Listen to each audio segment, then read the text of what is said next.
हींअर हुई उमिरि मुंहिंजी 70-75 साल हुई आहे, त हिन वक़्तु मुंहिंजी तव्हां मदद न कंदुमि, छा मोए खां पोइ मुंहिंजी मदद कंदव?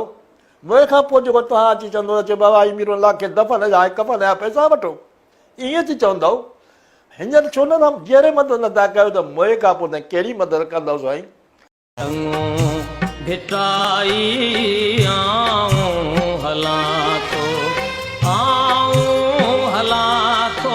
अस्सलाम वालेकुम दोस्तों एक दुख जी ख़बर तव्हां सां शेयर कंदा हलूं। दोस्तों सिंध जो मशहूर अदाकार मीर मोहम्मद लाखो उर्फ़ नब्बू कमदार हिन फ़ानी दुनिया में लाडाणो करे वियो आहे। दोस्तों ॿुधायो वञे तो त मीर मोहम्मद लाखो काफ़ी अरसे खां बीमार हो, पर हुन जी सार कंहिं बि कोन लथी।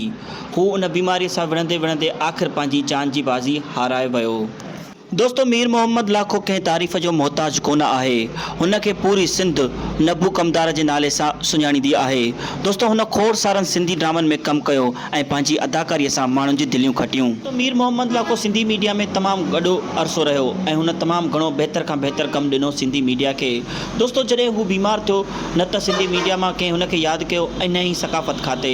दोस्तों मीर मोहम्मद लाखे पंहिंजे इंटरव्यू में ॿुधायो हो त मां पंहिंजी ज़िंदगी में तमामु घणियूं तकलीफ़ूं ऐं ॾुख ॾिठा आहिनि जंहिंखे मां बयानु नथो करे सघां। मीर मोहम्मद लाखो उर्फ़ नब्बू कमदार सिंधी मीडिया में वॾो अरसो रहियो ऐं हुन सिंधी मीडिया खे तमामु बहितर खां बहितर ड्रामा ॾिना ऐं पंहिंजी अदाकारीअ सां पूरी सिंध में नालो कमायो।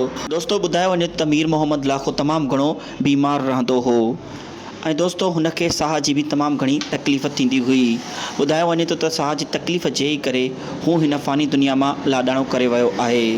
दोस्तों असां दुआ था कयूं त अल्लाह साईं उन जी मग़फ़िरत फरमाए ऐं उन्हनि जे पोयारनि खे अल्लाह साईं घणे खां घणो सब्र ॾे।